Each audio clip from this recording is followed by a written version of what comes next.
একদিন একটি বাঘ একটি গরুর উপরে আক্রমণ করলো। সেই গরুটি প্রাণে বাঁচার জন্য তার সমস্ত শক্তি একত্রিত করে দৌড়াতে থাকলো। দৌড়ানোর এক পর্যায়ে গরুটি একটি পুকুরের মধ্যে লাফ দিল।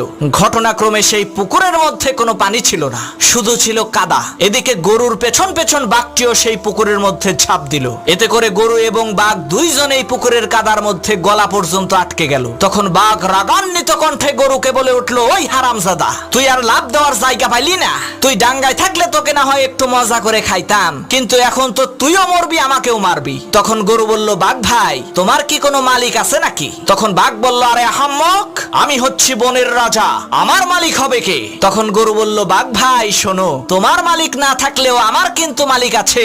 সন্ধ্যাবেলায় আমার মালিক আমাকে এখান থেকে উদ্ধার করে নিয়ে যাবে, আর লোকজন জড়ো করে আনন্দ উল্লাস করতে করতে তোমাকে পিটিয়ে মারবে। মনে রাখবা মুসলমান, তোমারও কোনো ভয় নাই, তোমারও একজন মালিক আছে।